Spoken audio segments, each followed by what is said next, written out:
एक बार और जोश के साथ हम शुरू करेंगे और वो होगा directive principles of state policy. अब सबसे पहले एक वर्ड पे आते हैं। जैसे कि मैंने आपको बताया उन राइट्स को फंडामेंटल क्यों कहते हैं, ये आज आप जान चुके हैं उनको फंडामेंटल क्यों कहते हैं, बिकॉज वो आपके डेवलपमेंट के लिए बहुत ज्यादा जरूरी है। उनके वायलेशन पे आप डायरेक्टली सुप्रीम कोर्ट में भी जा सकते हैं, तो वो फंडामेंटल राइट है। वैसे इनको directive principles of state policy क्यों कहते हैं ये आपको पता है? अगर आपको ये बता दूं कि यहाँ पे स्टेट वर्ड जो है वो किसी स्टेट के लिए नहीं है, यहाँ इसका मतलब महाराष्ट्र, मध्य प्रदेश, यूपी ये सब नहीं है। इसका मतलब है जो डेफिनेशन ऑफ स्टेट आर्टिकल 12 में आपने पढ़ी थी, सेम डेफिनेशन ऑफ स्टेट यहाँ भी दी है, बट फिर से डेफिनेशन लिखी हुई है, ये आपको बता देते। तो आर्टिकल 12 में जो स्टेट की डेफिनेशन थी वही। पॉलिसी यानी क्या होती है आप जानते हैं कि एक वर्ड को देखिए, इसको डिकोड करते हैं इस पूरे लाइन को। तो हमने स्टेट यानी देख लिया, स्टेट यानी गवर्नमेंट, पॉलिसी यानी जो पॉलिसी गवर्नमेंट फ्रेम कर रही है वो, और वो पॉलिसी किन प्रिंसिपल्स पे बनाई जाए, कौन कौन से चीजों को याद रखते हुए पॉलिसी गवर्नमेंट ने बनाने चाहिए, वो प्रिंसिपल्स दिए हैं पार्ट 4 में। इसी को कहा जाता है डायरेक्शन। वो प्रिंसिपल ही आपके लिए डायरेक्शन है कि आप किस तरह की पॉलिसी बनाएंगे, इसका ये मीनिंग होता है। तो वो तत्व, वो प्रिंसिपल जिसके ऊपर स्टेट की पॉलिसी जो है वो बननी चाहिए, उसको directive principles of state policy कहा जाता है। This is the basic information of directive principles of state policy. अब directive principle of state policy की अगर शुरुआत करूं तो सबसे पहले मैं आपको ये बता दूं कि ये जो directive principle of state policy है, ये यहाँ पे कॉन्स्टिट्यूशन में जो दिए हैं पार्ट 4 में, जिसके लिए आर्टिकल 36 से लेकर आर्टिकल 51 तक के आर्टिकल्स दिए हैं। और आपको ये भी बता दूं कि जो यहाँ पे कॉन्स्टिट्यूशन जिन्होंने लिखा है, जो फ्रेमर्स है हमारे कॉन्स्टिट्यूशन को, के उन लोगों ने सबसे पहले ये जो चीजें ली है ये एडॉप्ट की है। कहाँ से? यस, कोई बता सकता? Very good, Ireland, Irish constitution से एडॉप्ट की गई है। एंड आयरिश कॉन्स्टिट्यूशन जो है 1937 में बनाया गया था और वहां से ये एडॉप्ट किए गए हैं directive principle of state policy. और अगर देखा गया तो ये चीजें आयरलैंड ने कहाँ से ली है, कोई जानता है? वेरी गुड, स्पेन से ली है, यानी स्पेनिश कॉन्स्टिट्यूशन से उन्होंने ली है और आयरलैंड से हमने ली। बट हमने कहाँ से बोरो किया है, ये क्वेश्चन आया तो याद रखेगा, आयरलैंड से। आयरलैंड ने कहाँ से किया वो अलग बात है, हमने कहाँ से किया ये इंपॉर्टेंट है। हमने आयरलैंड से किया, आयरलैंड ने स्पेन से किया, ठीक है, ये सब चीजें। डॉक्टर बी आर अम्बेडकर ने इन फीचर्स को नॉवेल फीचर्स कहा है। अब ये एक सवाल है कि इनको नॉवेल फीचर्स क्यों कहा गया है, क्या कोई इसको एक्सप्लेन कर सकता है कि इसको नॉवेल फीचर ऐसा क्यों कहा गया होगा, है ना? तो ये सब चीजें आपको पता है कि इस तरह की, और ये कोई नई चीजें, ऐसी चीजें बहुत कम कॉन्स्टिट्यूशन में दी है, इसलिए इसको डॉक्टर बी आर अम्बेडकर ने नॉवेल फीचर कहा है, क्योंकि बहुत कम कॉन्स्टिट्यूशन में इस तरह के फीचर्स देखने मिलते हैं, जिसको हम डीपीएसपी कहते हैं। यानी जो स्टेट को डायरेक्शन दे रहा है कि उन्होंने कौन सी पॉलिसी बनानी चाहिए। स्टेट यानी इंडिया, ये याद रखिएगा। इंडिया में महाराष्ट्र भी स्टेट है, इंडिया भी स्टेट है, पार्लियामेंट भी स्टेट है, मध्य प्रदेश भी स्टेट है, मेंबर ऑफ पार्लियामेंट से लेके स्टेट लेजिस्लेचर से लेके गवर्नमेंट का हर एक व्यक्ति जो है वो पूरे स्टेट है। गवर्नमेंट की कंपनी जो है वो भी स्टेट है। वो सब जो पॉलिसी बनाएंगी उनको डायरेक्शन देने वाली चीज जो है, ये काफी नई एक चीज देखने मिल रही है, जो बहुत ही कम कॉन्स्टिट्यूशन में देखने मिलती है। इसलिए इसको डॉक्टर बी आर अम्बेडकर ने नोवेल फीचर भी कहा है। और नॉवेल फीचर होने के साथ साथ यहाँ पे अगर हम देखेंगे तो यहाँ से अगर हम आगे बढ़ते तो हमें फीचर्स पढ़ने, फीचर्स जो है डीपीएसपी के, वो मैं आपको जल्दी जल्दी बताऊंगा। डीपीएसपी में मैं पहले ही बता देता हूँ, डीपीएसपी में मेरा काम कम है और आपका काम ज्यादा है। मेरा काम कम इसलिए, सिर्फ मेरा काम है आपको समझाना, बट आपका काम थोड़ा बड़ा इसलिए क्योंकि आपका काम है 36 से 51 तक के आर्टिकल्स को याद करना अकॉर्डिंग टू कीवर्ड्स। आपको कीवर्ड्स के अकॉर्डिंग इसको याद करना है, जो कि बहुत ज्यादा इंपॉर्टेंट चीज है। तो फीचर्स सबसे पहले डीपीएसपी की देख लेते हैं, समझने वाली बात है, मुझसे समझ लेंगे। सबसे पहले इंस्ट्रक्शन और रिकमेंडेशन है टू द स्टेट लेजिस्लेटिव, ये भी हम यहाँ पे देख सकते हैं। डायरेक्टिव प्रिंसिपल जो है, अब सबसे पहले मैं आपको ये बता दूं कि यहाँ पे जो स्टेट लेजिस्लेचर है, यानी हम ये कह सकते हैं कि जितने भी, जैसे आपको पता है कॉन्स्टिट्यूशन पे जो राइट है, वो सबसे पहले, वो तो बहुत बड़ा राइट जो है वो पार्लियामेंट का है, ऐसा आपने पहले भी पढ़ा है, आर्टिकल 35 में भी आपने पढ़ा है। बट स्टेट लेजिस्लेटिव ने क्या क्या काम करना चाहिए ये उनको भी पता होना चाहिए कॉन्स्टिट्यूशन से रिलेटेड, इसीलिए डीपीएस पे सबसे पहले उनको इंस्ट्रक्शन या फिर रिकमेंडेशन देती है। दूसरी बात, ये इंस्ट्रूमेंट ऑफ इंस्ट्रक्शन से लिया है। इंस्ट्रूमेंट ऑफ इंस्ट्रक्शन जो थे वो एक तरह से डीपीएसपी की तरह ही थे, जो 1935 के एक्ट में ब्रिटिश ने लिखे थे। ब्रिटिश ने यही बोला था, अगर आप कोई पॉलिसी बनाना चाहते हो तो ये इंस्ट्रक्शंस को आपको याद रखना है। उसी तरह से हमने डीपीएसपी को रखा हुआ है अपने कॉन्स्टिट्यूशन में, जैसे कि ब्रिटिश में 1935 के एक्ट में इंस्ट्रूमेंट ऑफ इंस्ट्रक्शंस रखे थे। ये होने के साथ साथ तीसरा आपको ये बता दूं कि इकोनॉमिक, सोशल और पॉलिटिकल प्रोग्राम से रिलेटेड है। अब इकोनॉमिकल है, उसके अलावा सोशल है और पॉलिटिकल, तीनों चीजें पूरी करता है। Economical, social and political justice ऐसे वर्ड आपने पहले भी पढ़े थे। कहाँ पे पढ़े थे, कौन से टॉपिक में पढ़े थे आपने? प्रीएम्बल, वेरी गुड, आपने प्रीएम्बल में पढ़े थे और आप इसका मीनिंग अच्छे से जानते हैं। दिस इज रिलेटेड टू, जो पैसे है वो सोसाइटी से रिलेटेड है, सोशल और पॉलिटिकल राइट से रिलेटेड पॉलिटिकल। ये तीनों चीजें होने के साथ साथ ये नॉन जस्टिशिएबल है। मैं पहले भी आपको जस्टिशिएबल और नॉन जस्टिशिएबल के मीनिंग बता चुका हूँ। अब आप लोग मुझे बताएंगे कि नॉन जस्टिशिएबल यानी क्या। अगर गवर्नमेंट इसको पूरा ना करे तो हम सुप्रीम कोर्ट या फिर हाई कोर्ट में नहीं जा सकते, इसलिए नॉन जस्टिशिएबल है। जैसे कि फंडामेंटल राइट जस्टिशिएबल थे, अगर वो वायलेट करता है स्टेट तो आप कोर्ट में जा सकते थे, वैसे ही डीपीएसपी जो है ये नॉन जस्टिशिएबल है।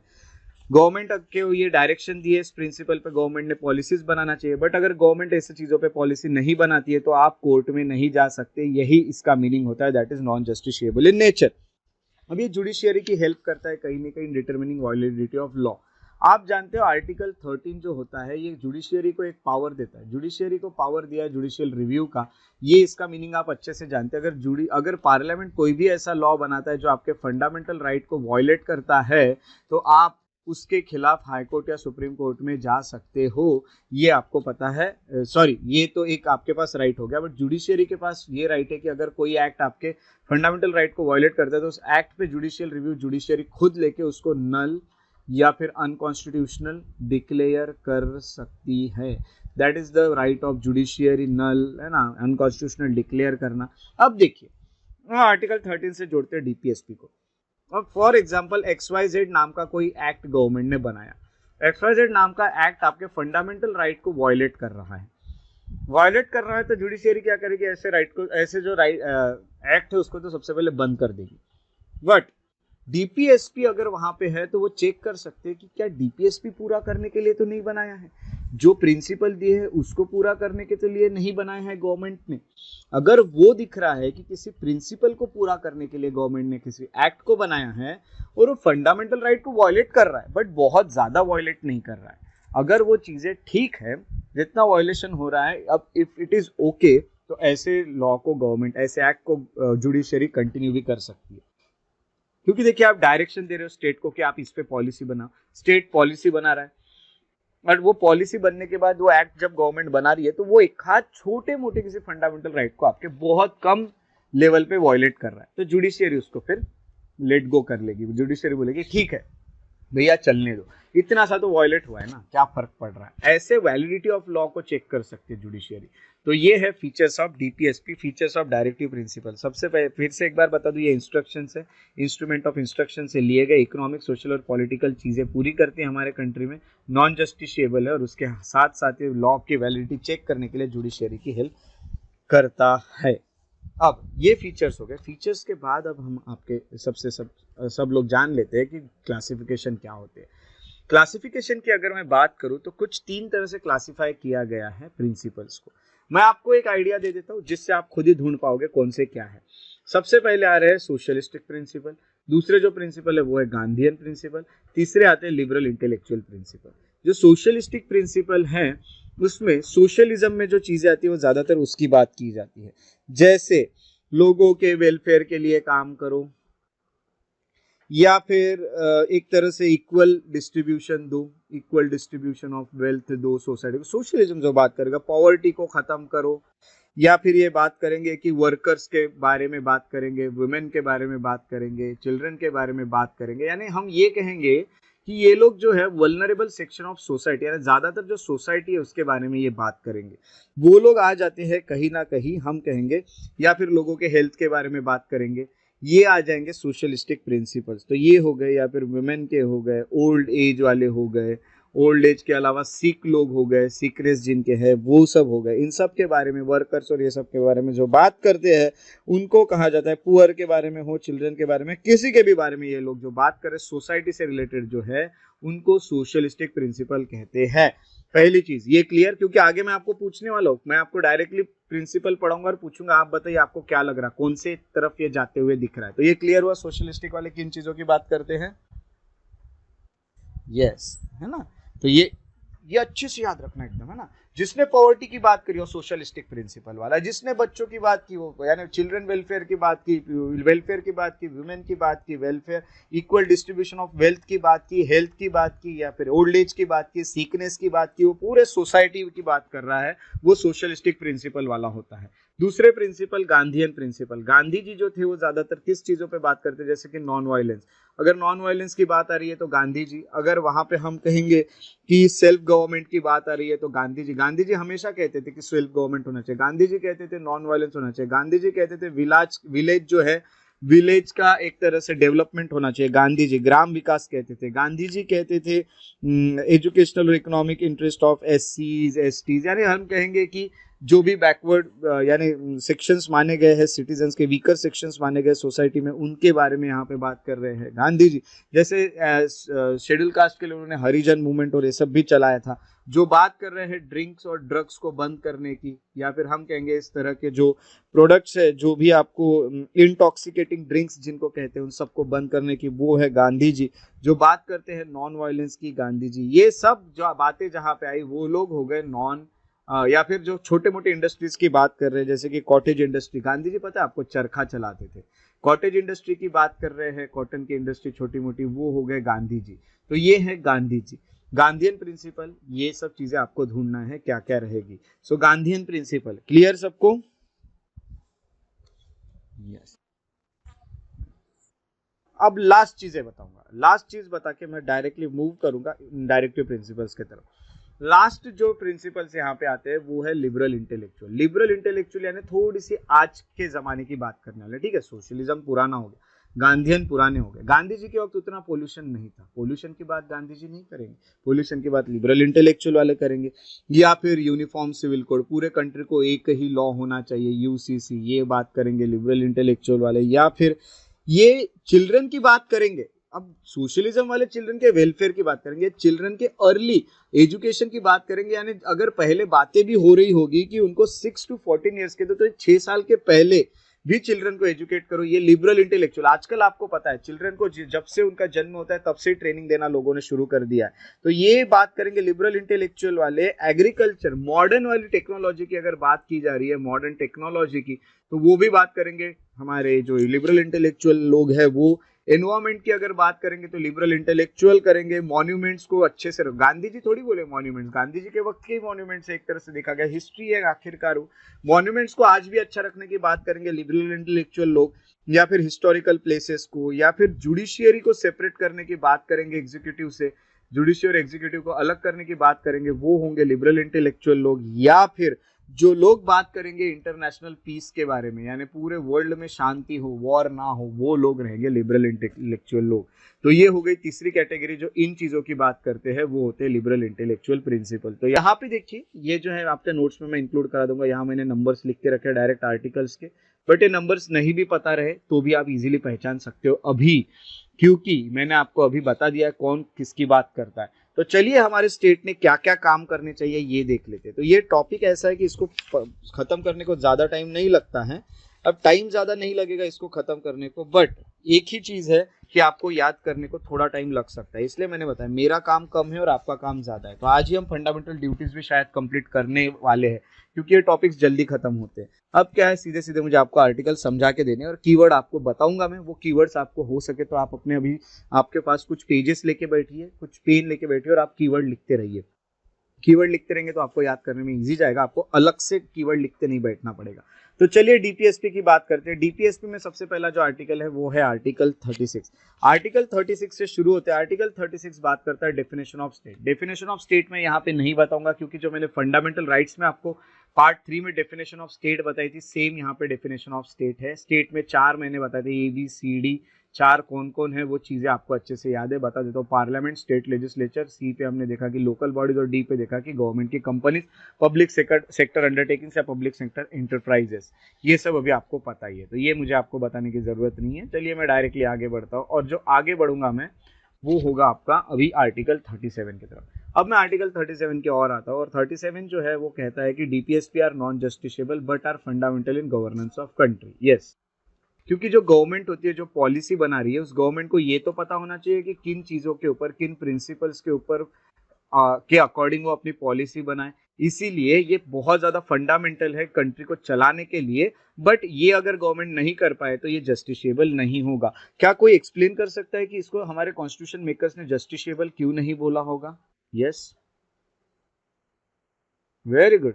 क्योंकि कंट्री में रिसोर्सेस लिमिटेड है, न्यू बॉर्न नेशन था, नेशन के पास इतना स्टार्टिंग में पैसा नहीं था कि अचानक से आपके लिए सभी चीजों के ऊपर वो लॉ बना दे। इसीलिए जैसे जैसे इंडिया का डेवलपमेंट होगा धीरे धीरे गवर्नमेंट्स बनाएगी, बट अचानक से इसको जस्टिसेबल रख दिया रहता तो पहले ही ईयर में सभी लोग कोर्ट में चले गए रहते कि हमको मिला ही नहीं, इसके ऊपर लॉ बना नहीं। इसलिए गवर्नमेंट को जैसा होगा गवर्नमेंट करेगी। तो इट इज लाइक हम कहेंगे कि एक तरह से असिस्टेंस है ये गवर्नमेंट को कि वो किस चीज पे लॉ बनाए, ये होता है। तो they are non justiciable in nature according to article 37। Article 36 और आर्टिकल 37 अगर क्लियर है तो हम अभी फंडामेंटल राइट ये डीपीएसपी की शुरुआत करते हैं। क्लियर सबको 36 37? यस। तो आपके मेन जो फंडामेंटल राइट ये DPSP directive principle of state शुरू होते हैं, वो शुरू होते हैं आर्टिकल 38 से। तो अब अच्छे से ध्यान रखिएगा, एक एक वर्ड जो मैं बोल रहा हूँ उसको एक एक वर्ड को समझने की कोशिश करना है आपको।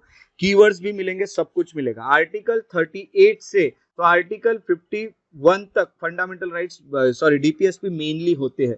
जैसे फंडामेंटल राइट्स भी आपने देखा था कि है वो 12 से बट शुरू होते हैं 14 से, वैसा ही है ये 36 से बट शुरू होते हैं 38 से। अब ये चीजें है तो 38 से देखते हैं, बट डीपीएसपी का अगर पार्ट पूछा तो 36 से 51 तक है, बट डीपीएसपी की शुरुआत 38 से होती है। फंडामेंटल राइट्स का पूछा तो आर्टिकल 12 से 35 तक है, बट शुरुआत आर्टिकल 14 से होती है।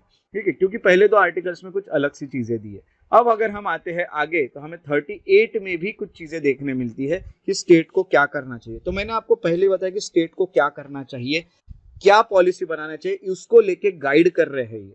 तो गाइडेंस देखो कि स्टेट ने क्या करना चाहिए। सबसे पहले आपको ये बता दूं कि स्टेट ने क्या करना चाहिए।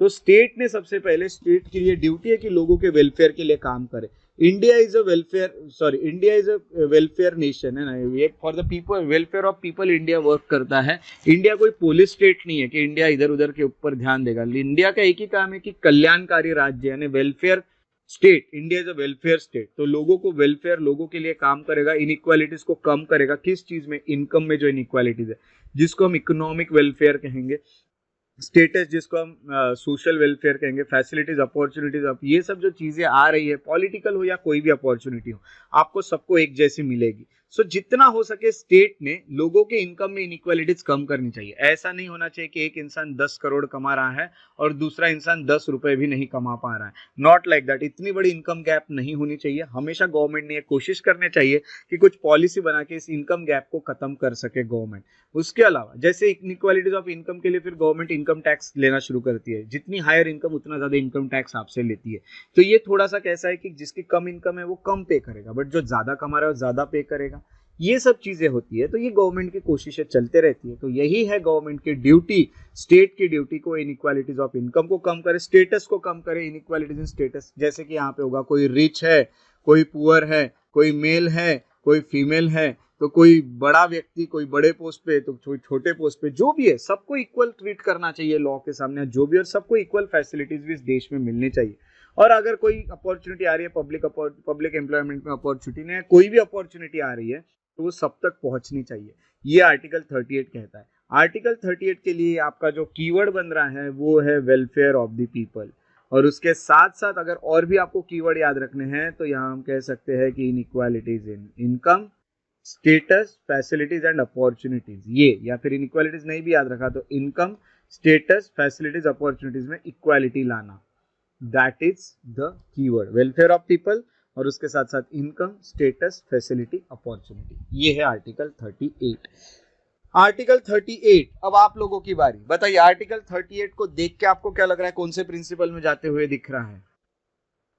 Socialistic, very good. इनइक्वालिटी, ये सब बात हो रही है सोशलिस्टिक प्रिंसिपल, है ना। इसलिए बोला आपको मैंने एक बार पहले इसमें बता दिया कि कौन से इसमें क्या आता है। बस अब आप सिर्फ देखते देखते खुद ही बता पाओगे कि कौन सा डीपीएसपी कहा जा रहा है। तो स्टेट ने ऐसा करना चाहिए और स्टेट ऐसा करता भी है। गवर्नमेंट हमेशा ये कोशिशें करती रहती है ना। तो हमारे गवर्नमेंट्स काफी एक तरह से बहुत पहले से ही देखा गया तो अब तक, या जो भी आपको होगा, तो सब लोग कहीं ना कहीं कोशिशें कर ही रहे हैं कि अच्छा होते रहे। अब देखते हैं कि कौन कितनी कोशिशें को सक्सेसफुली पूरा कर सकता है। इसके बाद हम आते हैं आर्टिकल 39 में। एटलीस्ट, यानी देखा गया तो इंडिया की गवर्नमेंट फिर भी यानी कोई भी, मैं ऐसा नहीं बोल रहा हूँ कांग्रेस, बीजेपी, आम आदमी पार्टी, नॉट लाइक दैट, मैं सिर्फ भारत सरकार की बात कर रहा हूँ। फिर भी भारत सरकार लोगों के वेलफेयर के लिए बहुत काम करती है बाकी कंट्रीज के कंपैरिजन में, ये चीज जान लीजिएगा। तो ये सब है। उसके बाद हम आएंगे आर्टिकल 39 पे। आर्टिकल 39 के कीवर्ड्स के लिए आपको यहाँ पे 1 2 3 4 5 6 कीवर्ड्स आपको मिलने वाले। तो यहाँ सबसे पहले मैं आपको बता दूं सबसे पहले क्या क्या बात हो रही है। तो यहाँ आर्टिकल 39 जो होता है इसमें, अब यहाँ पे भी यहाँ बात करूँ या फिर मैं पीछे जाके बात करूँ, तो यहाँ आपको कुछ कुछ जो आर्टिकल से रिपीट होते दिख रहे हैं। जैसे एक एग्जाम्पल बताता हूँ, यहाँ 43 यहाँ भी है और 43 यहाँ भी है, ठीक है, ये दोनों एक जगह पे आपको देखने मिल रहे हैं। उसके साथ साथ और भी कुछ रिपीट होते हुए आपको दिख रहे होंगे, जैसे कि आपको एक यहाँ पे दिख रहा है 48 यहाँ भी है, 48 यहाँ भी है ना। तो ऐसे कुछ आर्टिकल है, 47 भी है, 47 भी है, कुछ कुछ इसमें कॉमन दिख रहे हैं। कॉमन दिखने का मीनिंग ये है कि उसमें 2-3 पॉइंट्स है, कोई एक पॉइंट एक जगह जा रहा है, दूसरा पॉइंट दूसरे जगह जा रहा है, जस्ट लाइक दैट। 2 प्रोविजंस है, एक प्रोविजन एक जगह के लिए, एक दूसरा दूसरे जगह पे, इसलिए ये कॉमन आपको कुछ कुछ देखने मिलते हैं। तो किसी किसी आर्टिकल में प्रोविजंस भी आपको बताना है ये प्रोविजन कहाँ का होगा। तो कॉमन वाला 39 तो कॉमन नहीं है, बट फिर भी यहाँ पे हम देख लेंगे कहाँ ये जाएगा। सबसे पहले स्टेट ने क्या करना चाहिए, 39 क्या कहता है कि right to adequate means of livelihood for all citizens. हम लोगों को इतनी तो हमको एक तरह से गवर्नमेंट ने चीजें प्रोवाइड करना चाहिए कि हम अपना गुजारा कर सके, हमारा लाइवलीहुड होना चाहिए ना, यानी हमको जो भी चीजें हैं उतनी भी तो भी हमारी कमाई हो जाना चाहिए, उतने तो भी हमारे पास पैसे आना चाहिए जिनसे हम जी सकते हैं। इतना तो गवर्नमेंट ने हमें एडिक्वेट मीन्स प्रोवाइड करना चाहिए, सिक्योर करना चाहिए, ये है। तो यहाँ पे पहला कीवर्ड जो बना है वो है एडिक्वेट मीन्स ऑफ लाइवलीहुड, ये एडिक्वेट मीन्स ऑफ लाइवलीहुड। दूसरा अगर आपको, हाँ, यस यस यस, गवर्नमेंट ने जो मनरेगा स्कीम वगैरह लाई है सब इसी कारण लाई है, livelihood means of adequate means of livelihood, very good, है ना। तो आप लिंक कर पाए, यही लिंक आपको करना है हमेशा, है ना। तो यहाँ पे आप देख सकते हैं कि एडिक्वेट मीन्स ऑफ लाइवलीहुड यहाँ आपको देखने मिल सकता है, हर सिटीजन को गवर्नमेंट देने की कोशिश करते रहती है। उसके साथ साथ equitable distribution of raw material of material resources. अब equitable distribution of material resources of the community for common good, जो सबके लिए यूज हो। अब कैसा हो कि फॉर एग्जाम्पल यहाँ पे, अब यहाँ देखिए, अब याद रखिएगा 39 ही है ये आर्टिकल, और ये किससे रिलेटेड है, किसका भाई है ये, सोशलिस्टिक, बट ये किस आर्टिकल का भाई है, याद कीजिए 39 को, भूल गए क्या, डेंजर वाले ब्रह्मास्त्र चलते हैं 31 ए बी की सी, हमने 31A पढ़ा था, 31B पढ़ा था, राइट। अब हमें 31C पढ़ना था, याद आ रहा है 31C क्या बात कर रहा था, 39A और 39B जहां पे आएंगे वहां पे आपके कौन से आर्टिकल चले जाएंगे, 19। अब देखो आपको कैसा क्लियर होता।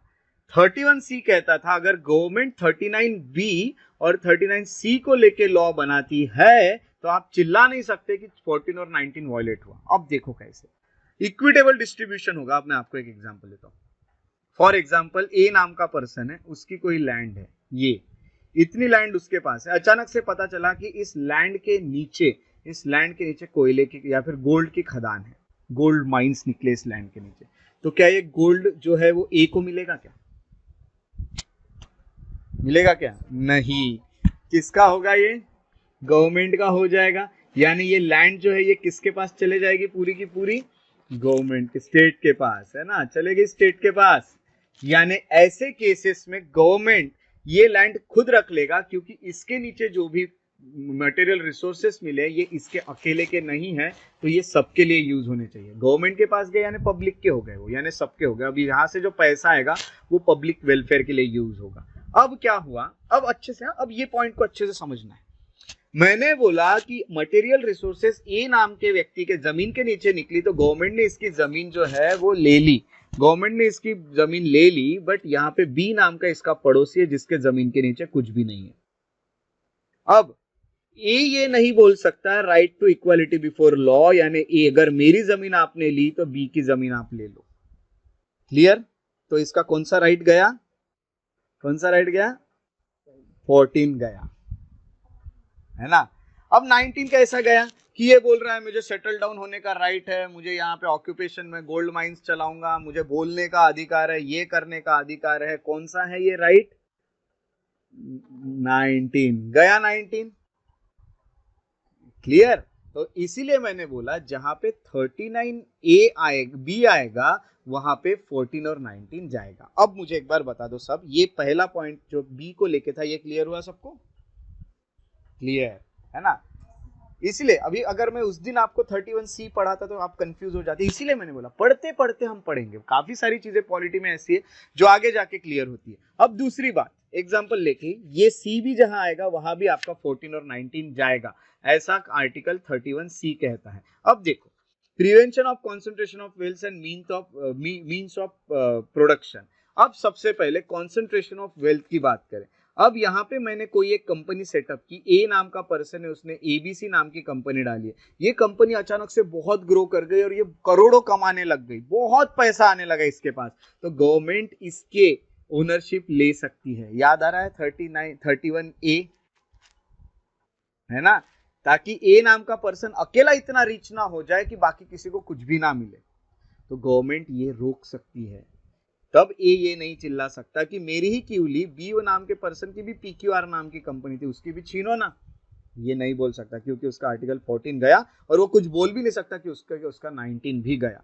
तो मीन्स ऑफ प्रोडक्शन अकेले के पास ना रहे। ए बोल रहा कि मैं ही पूरे इंडिया में स्टील बनाऊंगा, मैं ही पूरे इंडिया में कपड़े बनाऊंगा, बाकी किसी को मौका ही नहीं दूंगा। ऐसे वक्त आपकी कंपनी छीन लेंगी गवर्नमेंट, अगर आप ही के पास पूरे आ रहे हैं। तो ये भी चलता है। ऊपर से आपको ये भी पता है कि लैंड को लेके लिमिट है, उतने लिमिट से ज्यादा आप लैंड नहीं खरीद सकते। आपको क्या लगता है अंबानी क्या पूरा इंडिया खरीद नहीं सकता क्या? पूरे इंडिया की जमीन है, खरीद सकते होंगे ना? खरीद सकते होंगे कि नहीं? What do you think? पूरी अंबानी के पास इतना पैसा है कि अंबानी पूरे इंडिया की तमाम जमीनें खरीद सकते हैं, यानी अंबानी का पूरा इंडिया हो जाएगा। बट ये अलाउ नहीं है। अंबानी फिर ये नहीं बोल सकता मुझे क्यों अलाउ नहीं कर रहे खरीदना, मेरे नेबर को तो अलाउ कर रहे खरीदना। एकदम खत्म। जहां आपके यहाँ 31C के गवर्नमेंट काम करने लग गई, वहां पे 14 और 19 गायब हो गया। ये यहाँ पे हमें पता चलता है। तो 39 को पढ़ते पढ़ते हमने 31C को पढ़ लिया। तो 31C ये कहता था कि 31C में हमने ये पढ़ा। अब मैं आपको फिर से पीछे लेके जाऊंगा, बट सिर्फ इतना बताइए, ये जितना मैंने बताया उतना क्लियर हुआ आपको? है ना? क्लियर है ना? सो जहां बी और सी आया वहां 14 और 19 जाएंगे, अच्छे से याद रखिएगा। ऐसा 31C कहता है, 39B और 39C। अब आगे बढ़ते और भी पढ़ लेते। तो सेकंड वाला जो है, इसमें हम याद रख सकते हैं कीवर्ड इक्विटेबल डिस्ट्रीब्यूशन। तीसरे में हम याद रख सकते हैं prevent concentration of wealth and means of production, ये याद रखेगा। फोर्थ जो है इसमें इक्वल पे, इतना भी याद रखा तो भी चलता है। इक्वल पे जो रहेगा वो equal pay for equal work होता है मेन एंड वुमेन को। अब कोई कलेक्टर है, सपोज कलेक्टर है, एक मेन भी है, ए नाम का एक मैन है जो कलेक्टर है, और एक फीमेल है मेल के अलावा बी नाम की जो कलेक्टर है। तो आपको क्या लगता है इन दोनों को सैलरी एक जैसी मिलती है या कम ज्यादा मिलती है? मैं पब्लिक गवर्नमेंट एक जैसी है ना? गवर्नमेंट को तो देना पड़ेगा। अब बाकी लोग कंपनी वाले क्या करते हैं प्राइवेट, वो तो छोड़ दो, बट गवर्नमेंट को तो देना ही पड़ेगा। तो ये गवर्नमेंट कर रही है, that is equal pay for equal work. उसके अलावा यहाँ पे आपको एक और याद रखोगे इक्वल पे के अलावा, वो है preservation of health and strength of workers. तो यहाँ सिर्फ इतना याद रख सकते हैं, वर्कर्स एंड चिल्ड्रन, ये इनके लिए क्या काम करना है, इनके हेल्थ और स्ट्रेंथ के ऊपर काम करना है, ये याद रखें। तो health and strength of workers and childrens. हाँ, बस उस पे फिर गवर्नमेंट ने फैक्ट्रीज एक्ट और ये सब बनाया है, या फिर गवर्नमेंट नए नए एक्ट्स बनाते हैं। ये पूरे इसी को पूरा करने के लिए बनाए है ना? तो इन पे कुछ कुछ एक्ट्स गवर्नमेंट बनाते रहते हैं। तो यहाँ पे लेबर एक्ट है, फैक्ट्रीज एक्ट है, अलग अलग जो एक्ट्स बनाए गए गवर्नमेंट ने, वो सब इसी को पूरा करने के लिए। यानी गवर्नमेंट देखिए काम करती है डीपीएस पे, ऐसा नहीं है कि काम नहीं कर रही है, बट थोड़ा टाइम लेती है गवर्नमेंट। तो यहाँ पे देखेंगे DE, यहाँ पे आपको ये भी पता चला हेल्थ और strength of workers and childrens, ये यहाँ पे आपको कीवर्ड्स मिलते हैं। उसके बाद आखिरी जो आता है opportunity of healthy development of children, ये याद रखेगा। हेल्दी डेवलपमेंट ऑफ चिल्ड्रन के लिए अपॉर्चुनिटीज है। इसके लिए गवर्नमेंट ने कुछ स्कीम्स भी शुरू की है। जैसे स्कूल में क्या देती है गवर्नमेंट? मील देती है, जिसको mid day meal skill mid day meal scheme कहा जाता है। मिड डे मील देती है गवर्नमेंट, ताकि हेल्दी डेवलपमेंट हो सके चिल्ड्रन का, चिल्ड्रन को कुछ कुछ न्यूट्रिशन और ये जो प्रोवाइड किया जा रहा है बच्चों को स्कूल्स में, that is the part of DPSP की पॉलिसी जो गवर्नमेंट कर रही है पूरा वो। तो गवर्नमेंट हर चीज पे आपको काम करते दिख रही है 39 वाले। तो यहाँ पे हम गवर्नमेंट को क्रिटिसाइज बहुत ज्यादा तो नहीं कर सकते, बट इम्प्लीमेंटेशन को लेके क्रिटिसाइज किया जाता है काफी बार। जैसे गवर्नमेंट अब बोल रही है कि मिड डे मील स्कीम में खिचड़ी दे दो, तो उसमें फिर खराब क्वालिटी का अगर राइस यूज कर रही है या फिर उसमें कुछ खराब निकल रहा है, so that is responsibility of government की government should take care of all these things. तो उसके इस चीज के लिए गवर्नमेंट को फिर क्रिटिसाइज किया जाता है। गवर्नमेंट स्कीम तो लेके आती है but implementation is a major problem in our country. तो आई होप कि इम्प्लीमेंटेशन का इशू भी जल्द से जल्द सॉल्व हो जाए। आप लोग जैसे सर्विस को ज्वाइन करें, आप इम्प्लीमेंटेशन पे बहुत अच्छे से ध्यान दो, स्ट्रिक्टली आप सब चीज़ों को करते रहे, यही आपसे मेरी उम्मीदें हैं, जो कि मैं ऑलरेडी आपको बता भी चुका हूँ। तो ये सब है। अब ये होने के बाद 1 2 3 4 5 6 ये चीज़ें 6 यहाँ पे मैं एक बार फिर से आपको कीवर्ड्स बता देता हूँ। राइट टू एडुकेट मीन्स ये है, दूसरा इक्विटेबल डिस्ट्रीब्यूशन, तीसरा है प्रिवेंशन ऑफ कॉन्सेंट्रेशन या फिर हम कहेंगे concentration of wealth and means of production, फिर है इक्वल पे, उसके बाद है health and strength of workers and children, उसके बाद है हेल्दी डेवलपमेंट ऑफ चिल्ड्रन। ये कीवर्ड्स आपको याद रखना है आर्टिकल 39।